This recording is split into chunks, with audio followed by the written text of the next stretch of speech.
पढ़ाई करनी है, एग्जाम की तैयारी करनी है, लेकिन मन है कि पढ़ाई में लगता ही नहीं। नींद आने लगती है, मन भटकने लगता है। इतनी कोशिश करता हूँ ध्यान लगाने की, लेकिन ये ध्यान पढ़ाई में लगता ही नहीं। इधर उधर की बातें दिमाग में घूमने लगती हैं। कल पढ़ लूंगा, कल कर लूंगा, करते करते वो कल आ ही नहीं पाया। अरे ये पढ़ाई नहीं, एक चुनौती है। ये कोई परीक्षा नहीं, बल्कि एक जंग है। और ये जंग बहुत छोटी सी है, क्योंकि तुम्हें जिंदगी में आगे ऐसी ऐसी चुनौतियों का सामना करना पड़ेगा, ऐसी ऐसी जंग लड़नी पड़ेगी कि तुमको समझ में आ जाएगा कि जिंदगी जीना आसान नहीं होता। ये पढ़ाई तो तुमको उस आने वाले कल के लिए तैयार कर रही है। अरे अगर अभी इसी से हार मान गए तो आगे क्या करोगे? कब तक सचिन तेंदुलकर और बिल गेट्स का एग्जाम्पल देकर खुद को समझाओगे कि उन्होंने भी तो पढ़ाई नहीं की थी? अरे उनके दिल में एक जुनून था, एक जज्बा था। अपने आप से पूछो, तुम्हारे दिल में ऐसा कौन सा जुनून है, ऐसा कौन सा जज्बा है जो बिना पढ़ाई के तुम्हारे हर सपने को पूरा कर दिखाए?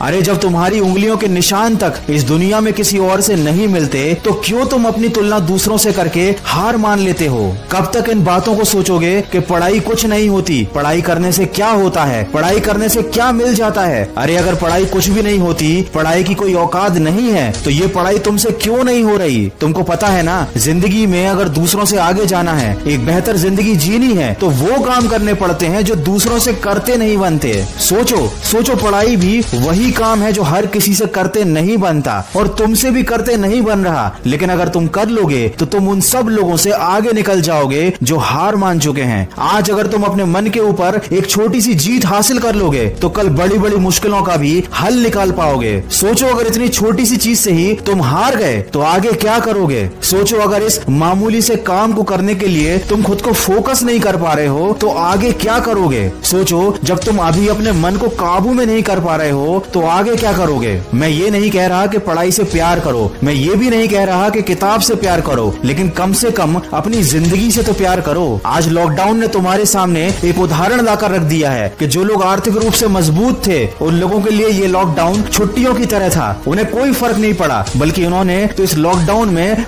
मजे लूटे, क्योंकि शायद उन्होंने काफी पहले मेहनत कर ली थी, पढ़ाई कर ली थी, खुद को इतना काबिल और सक्सेसफुल बना लिया था कि आज की इस बुरी परिस्थिति का उन पर कोई प्रभाव नहीं पड़ा। और जिन लोगों ने सही समय पर अपने समय का इस्तेमाल नहीं किया, उन्होंने अपने मन को काबू नहीं किया था, अपने आप को सफल नहीं बनाया था, आज उनकी जिंदगी जहन्नुम से भी बदतर हो चुकी है। दोस्त, जिंदगी का कोई भरोसा नहीं, परिस्थितियों का भी कोई भरोसा नहीं। आज अच्छी हैं तो कल बुरी हो सकती हैं। आज माँ बाप तुम्हें बिठाकर खिला रहे हैं, कल कौन खिलाएगा? आज तुम सबकी जिम्मेदारी हो, लेकिन कल सबकी जिम्मेदारी तुम्हारे कंधे पर आएगी और तब तुम्हें सारी चीजें क्लियर हो जाएंगी, लेकिन एक पछतावा रह जाएगा। उस दिन पछताने से ज्यादा बेहतर है आज थोड़ा सा कष्ट उठा लो। अपने आलस्य को एक गठरी में डालकर कमरे के किसी कोने में फेंक दो। मन को भटकाने वाले विचारों को आग लगा दो। समय को बर्बाद करने वाले मोबाइल को स्विच ऑफ कर दो। अपने दिमाग को थोड़ा खाली करो और एक बार फिर से मेरी कही बातों को जरा ध्यान से सुनो।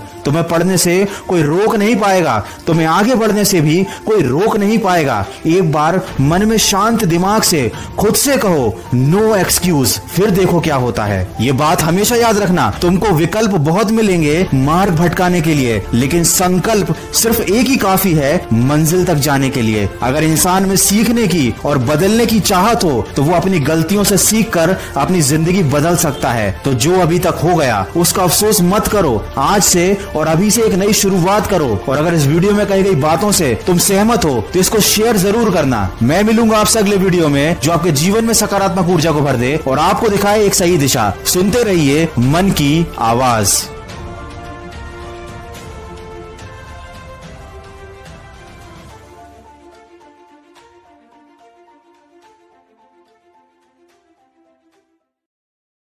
Share chat.